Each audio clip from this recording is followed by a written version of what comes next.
कि यह मुस्लिमों के प्रति नफरती भाषण भाजपा ऐसे क्षेत्रों में ज्यादा कर रही है जहां चुनाव में उसकी स्थिति ज्यादा कमजोर है। राष्ट्रीय चैनलों के मुख्य धारा की गोदी मीडिया का इस्तेमाल करने के बाद अगर विधानसभा चुनाव में बीजेपी लड़खड़ाती है तो 2024 के लोकसभा चुनाव में पूरी तरह लड़खड़ा कर गिर जाएगी। उधर पंजाब के किसानों ने प्रधानमंत्री मोदी के खिलाफ फिर से मोर्चा खोल दिया है। दोस्तों, जनहित भारत में आप सभी का स्वागत है। आज हम हिंदुत्व वॉच की एक रिपोर्ट की चर्चा करेंगे। हिंदुत्व वॉच रिपोर्ट में हिंदू और मुस्लिम के बीच नफरती भाषण करने वाले कार्यक्रमों के बारे में विस्तार से बताया गया है। इस रिपोर्ट में कहा गया है कि 2023 के पहले 6 महीने में ही देश के विभिन्न हिस्सों में 250 से अधिक सभाएं की गई, जिसमें मुस्लिम विरोधी नफरती भाषण दिया गया। रिपोर्ट में यह भी कहा गया है कि यह नफरती भाषण 70% ऐसे राज्यों में दिए गए जहां 2023 और 2024 में विधानसभा के चुनाव होने वाले हैं। 2023 के half yearly report anti Muslim hate speech events in India के रिपोर्ट के मुताबिक बताया गया है कि 255 में से 205 अर्थात 80% मुसलमानों के प्रति नफरती भाषण भाजपा शासित राज्यों में हुआ। इस रिपोर्ट में विस्तार से बताया गया है कि 33% नफरती भाषण स्पष्ट रूप से मुसलमानों के खिलाफ हिंसा पर दिया गया और 12% नफरती भाषण में हथियार उठाने का आह्वान भी किया गया है, जबकि 11% नफरती भाषण मुसलमानों के बहिष्कार को लेकर किया गया है और 4% नफरती भाषण मुस्लिम महिलाओं को निशाना बनाते हुए लैंगिक भेदभाव के आधार पर किया गया है। इस रिपोर्ट में यह भी बताया गया है कि यह मुस्लिमों के प्रति नफरती भाषण भाजपा ऐसे क्षेत्रों में ज्यादा कर रही है जहां चुनाव में उसकी स्थिति ज्यादा कमजोर है और वह हिंदुओं को अपने पक्ष में करना चाहती है। रिपोर्ट में कहा गया है कि जिन कार्यक्रमों में मुसलमानों के प्रति नफरती भाषण दिए गए उन कार्यक्रमों के आयोजकों में 52% सभाएं विश्व हिंदू परिषद, बजरंग दल, सकल हिंदू समाज, आरएसएस तथा भाजपा से जुड़ी हुई संस्थाओं द्वारा आयोजित की गई। नाम के नाम पर वोट मांगने के लिए कुछ भी नहीं है। बीजेपी नेताओं के द्वारा इतनी नफरती भाषण करने के बाद भी मोदी सबका साथ सबका विकास का नारा देते हैं और बार बार 140 करोड़ जनता का नाम भी लेते हैं। क्या उन्हें नहीं मालूम कि इसी 140 करोड़ जनता में मुस्लिम समुदाय भी है जिसके खिलाफ भाजपा नफरती भाषण देती है? लेकिन इस प्रकार के हिंदू मुस्लिम एजेंडे से पता चल जाता है कि कहीं न कहीं भाजपा को भी यह समझ में आ गया है कि हिंदू मुस्लिम और राष्ट्रीय चैनलों के मुख्य धारा की गोदी मीडिया का इस्तेमाल करने के बाद भी उनका चुनाव जीतना मुश्किल हो रहा है। इसलिए प्रधानमंत्री मोदी अपने YouTube चैनल का प्रचार जोर शोर से कर रहे हैं, क्योंकि देश की सच्चाई ज्यादातर सोशल मीडिया वाले ही दिखा रहे हैं। बीजेपी को इस बात का डर भी है कि 2023-24 में कुल 9 राज्यों के विधानसभाओं का चुनाव होना है और इन 9 राज्यों में कुल मिलाकर 115 लोकसभा की सीटें आती हैं, जिसमें वर्तमान में 97 सीटों पर बीजेपी काबिज है। अगर विधानसभा चुनाव में बीजेपी लड़खड़ाती है तो 2024 के लोकसभा चुनाव में पूरी तरह लड़खड़ा कर गिर जाएगी।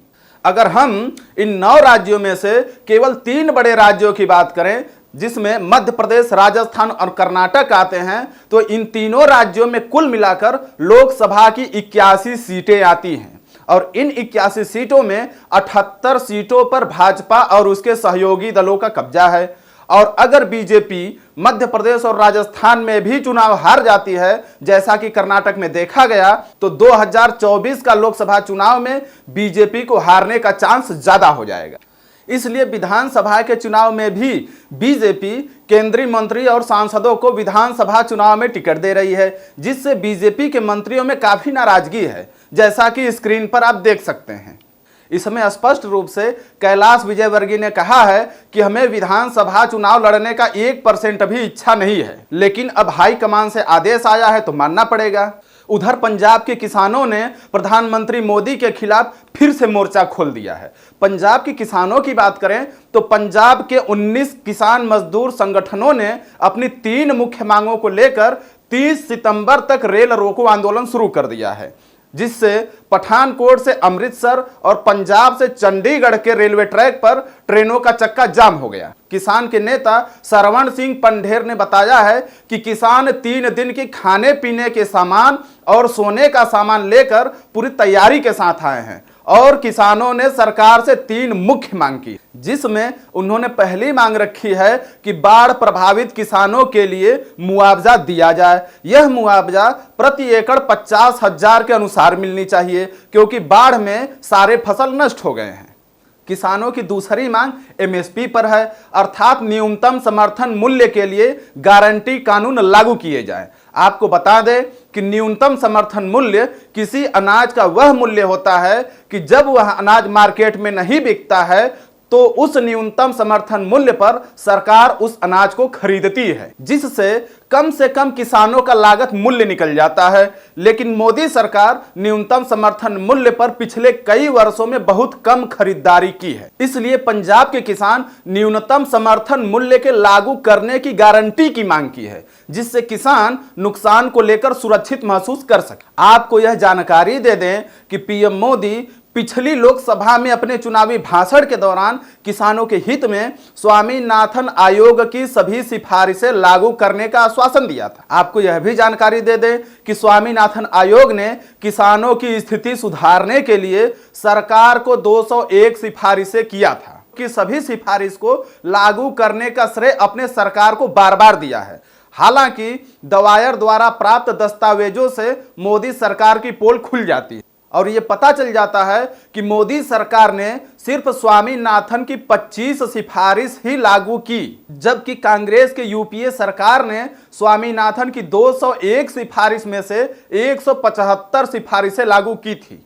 पंजाब के किसानों की तीसरी मांग यह है कि किसानों का ऋण माफ किया जाए। अब सवाल यह है कि मोदी सरकार जो किसानों की आय 2022 तक दोगुना करने का दावा कर रही थी, वही किसान आज अनाजों के न्यूनतम समर्थन मूल्य और किसान ऋण माफ करने के लिए आंदोलन कर रहे हैं। अब देखना यह है कि मोदी सरकार किसानों की मांग को लेकर क्या निर्णय लेती है। चुनाव में अपनी छवि बचाने के लिए इन किसानों की मांग को स्वीकार कर लेती है या फिर खालिस्तानी और देशद्रोही का नाम देकर दिल्ली आंदोलन की तरह बड़ा आंदोलन करने पर विवश करती है, क्योंकि पंजाब के किसानों के इस आंदोलन को हरियाणा के किसानों का भी समर्थन प्राप्त है और हरियाणा के किसानों ने कहा है कि अगर पंजाब के किसानों की मांग नहीं मानी गई तो हम भी उनके साथ आंदोलन में खड़े होंगे।